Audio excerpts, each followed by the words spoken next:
কি বলবো, পুরাতন বই থেকে পুরাতন ব্যাগ থেকে মানুষ টাকা পায়, আর আমার পুরাতন ব্যাগ ঘেটে এই জিনিসগুলো বের হলো। তো চলুন দেখে নেওয়া যাক কি কি আমার পুরাতন ব্যাগ ঘাটাঘাটি করে এই জিনিসগুলো পাওয়া গেল। হ্যাঁ, ও বাবা, ব্যান্ড পুরাতন ব্যাগ ঘেটে এতগুলো, তাই তো বলি ব্যান্ড তো পাই না। হ্যাঁ, আচ্ছা দেখেন, ওরে বাবা, এর মধ্যে লবণ নিয়ে রাখছি ব্যাগের ভিতরে। হ্যাঁ, কখন কোন সময় প্রয়োজন পড়ে লবণ, টক খাই, মিষ্টি খাই, ঝাল খাই, লবণ কম হয়ে দাওয়াত খাই, যেখানে যাই লবণ একটা সাথে থাকলে, আবার কোথাও ট্রাভেলিংয়ে যখন যাবে তখন হচ্ছে বমি বমি হইলে যে লবণ খাই আর কি। যাই হোক, লবণও দেখতেছি, মানে পুরাতন ব্যাগ ঘাটে একটা টাকাও পাই নাই। আমার যে এত আফসোস লাগলো যে কেন মানুষ পুরাতন ব্যাগ ঘাইটে মনে করেন যে টাকা পায়। হ্যাঁ, কি খুশি। আর আমার এতগুলো জিনিস তো লবণ শেয়ার করলাম।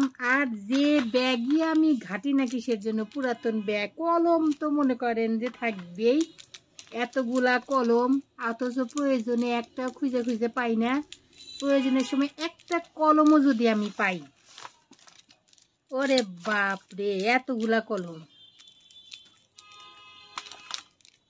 দেখছেন, এই যে কলম, মানে এও গিফট করছে, নিজে কিনছি। আবার মনে করেন যে লাল কালি কলম, আর অথচ প্রয়োজনের সময় একটা কলমও যদি আমি খুঁজে পাইছি। ও টিস্যু, আরে আল্লাহ, টিস্যু টিস্যু টিস্যু তো ব্যাগে থাকেই। কাঁকড়া ক্লিপ, এতগুলা কাঁকড়া ক্লিপ, ছোট প্রয়োজনে ছোটবেলা, মানে ছোট ছোট কাঁকড়া ক্লিপ খুঁজে পাওয়া যায় না।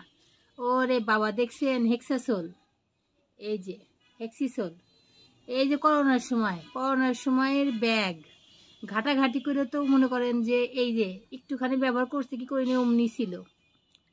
ওরে আবার ছবি, পলিথিন, এত পলিথিন, নিষিদ্ধ জিনিস নিয়ে আমি ঘুরতেছি। পলিথিন এতগুলা নতুন নতুন পলিথিন। যাই হোক, মাছ রাখা যাবে, মাছ রাখা খুব সমস্যা, পলিথিন এখন পাওয়া যায় না, তো মাছ রাখা যাবে। আল্লাহ, এই যে এটা তো সবার ইয়েতেই থাকে, এটার মেয়াদও আছে, এই যে মেয়াদও আছে।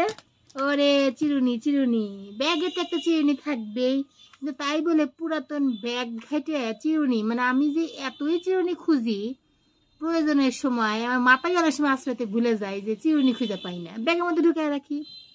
মার্কার পেন, আর একটা কলম, আয়না তো থাকবেই, মাস্ট বি, আয়না থাকবেই, আয়না একটা থাকবেই।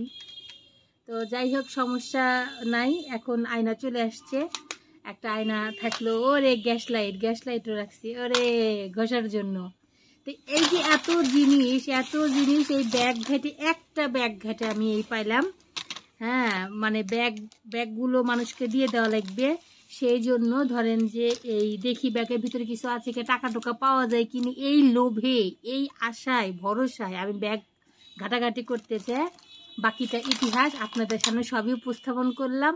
তো জানি না আমার মতো এরকম, মানে এরকম আরও আছে, আরও যেগুলো মনে করেন যে বিভিন্ন কার্ড, সবাই যে বিভিন্ন কন্ট্যাক্ট নাম্বার কার্ড দেয়, সেই কার্ডগুলো নাই দেখাই, প্রচণ্ড অনেক এতগুলা কার্ড বের হয়েছে, সেগুলো কার্ড দেখাইলাম না ভাই।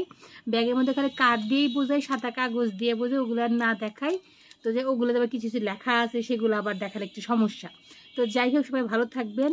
আর কার কি ব্যাগ ঘেটে পাওয়া যায়, বিশেষ করে লেডিস ব্যাগ ঘেটে কি কি সব পাওয়া যায় ভাই আমার ব্যাগে, তাহলে বোঝা গেল কোনো টাকা পয়সা পাবেন না, কোনো সোনা দানা পাবেন না। যেহেতু শিক্ষক মানুষ, শিক্ষকতায় খালি কলম পাওয়া যাবে, আর মনে করেন যে পলিথিন, টিস্যু, মেরিল, আর আয়না টায়না, কলম টলম তো থাকেই। তো যাই হোক, এই পর্যন্তই। আবার যদি কখনো ব্যাগ, আর একটা ব্যাগ যদি ঘাটাঘাটি করি, হ্যাঁ, সেই ব্যাগের ভিতরে কি পাওয়া যাবে পরবর্তীতে সেটা শেয়ার করব। আর আপনারাও শেয়ার করবেন, আপনাদের ব্যাগ ঘাটাঘাটি করার পরে কি কি পান একটু অবশ্যই জানাবেন। কিন্তু ততক্ষণ পর্যন্ত ভালো থাকবেন, বাই বাই।